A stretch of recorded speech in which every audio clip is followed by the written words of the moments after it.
Où trouver tous les produits 100% Outre-mer? Chez Tropic Marché à Saint-Ouen. Les fruits et légumes et toutes les spécialités salées et sucrées servies avec bonne humeur par une équipe exclusivement ultramarine. Retrouvez l'ambiance et le goût du pays chez Tropic Marché à Saint-Ouen-sur-Seine et sur tropicmarché.com.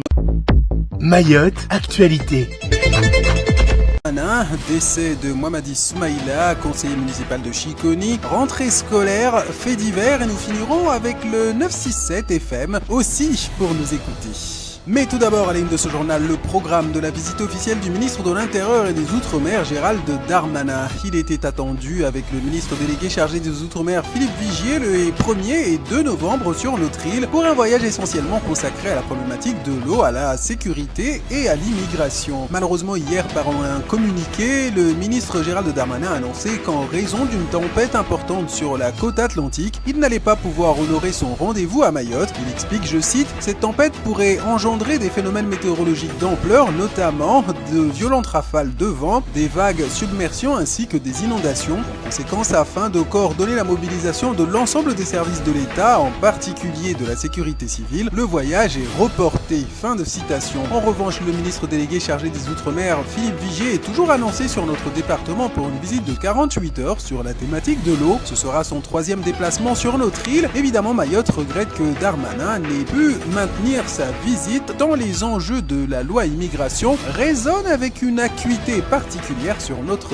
département. Mohamadi Soumaïla, conseiller municipal de Chiconi, est décédé. Âgé de 43 ans, l'élu de Chiconi, surnommé Bond, est décédé brutalement le samedi 28 octobre 2023, suite semblerait-il à une noyade à la plage. Ce fidèle ami du maire était conseiller municipal délégué à la politique de la ville et au développement du territoire depuis 2020. Il a été enterré dimanche 29 octobre. L'annonce de son décès a évidemment plongé la ville de Chiconi dans une profonde tristesse tant l'homme était apprécié dans la localité. Il était très impliqué dans le milieu associatif en contribuant grandement au développement de la vie culturelle de la ville et ses habitants, notamment avec les dimanches de la baie et le carnaval rose qui s'est tenu le week-end dernier. La rédaction de Poésie se joint à moi pour présenter nos condoléances à sa famille, au maire de Chiconi évidemment, ainsi qu'à tous les proches de Mohamadi Soumaïli.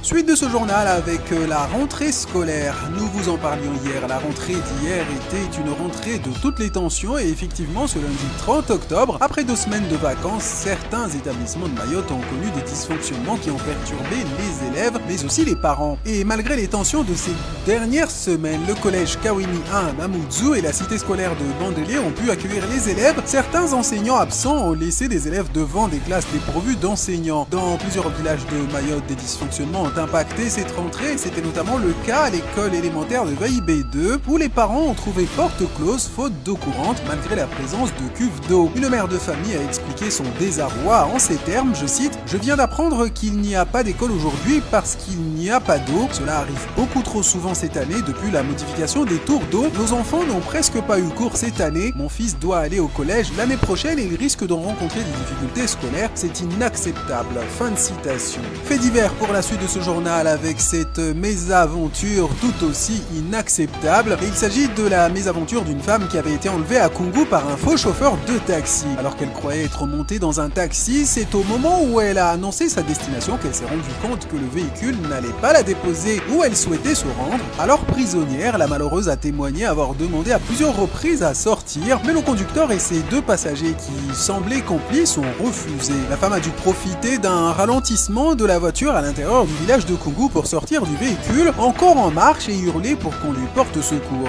Elle s'en est sortie avec quelques marques sur le corps liées à la chute de la voiture, encore en marche. Et comme on dit chez nous, Jishtema, fait divers encore avec en bref cette saisine de pas moins de 50 kg de résine de cannabis à bord d'un tonnier dont le port d'attache est à Mayotte. Et c'est grâce à une enquête de l'unité spéciale de lutte contre la drogue de la Réunion en partenariat avec les enquêteurs de Mayotte que cette saisine a pu être réalisée. Je vous propose de clôturer cette édition avec cette bonne nouvelle. Votre chaîne Kwezi FM poursuit son développement en améliorant sa couverture du département. Et depuis hier 15h, votre chaîne qui, pour rappel, émet historiquement sur la fréquence 106.9 est désormais aussi disponible sur le 96.7 grâce à la mise en service d'un nouvel émetteur permettant ainsi de couvrir 80% de la population. Patrick Millan, dirigeant de Kwezi, a expliqué que, je cite, « Pour moi, c'est une nouvelle très importante car je suis très attaché à la pluralité des médias. Être audible par 80% de la population signifie faire entrer davantage de contenu, de l'information et des programmes dans les foyers mahorais. De plus, Kwezi FM est également une station où les artistes mahorais peuvent proposer leurs titres, ce qui permet à un public encore plus large de découvrir nos artistes qui ne manquent pas de talent, mais qui parfois manquent de micro pour se faire entendre. Ce second émetteur est aussi pour eux. Fin de citation.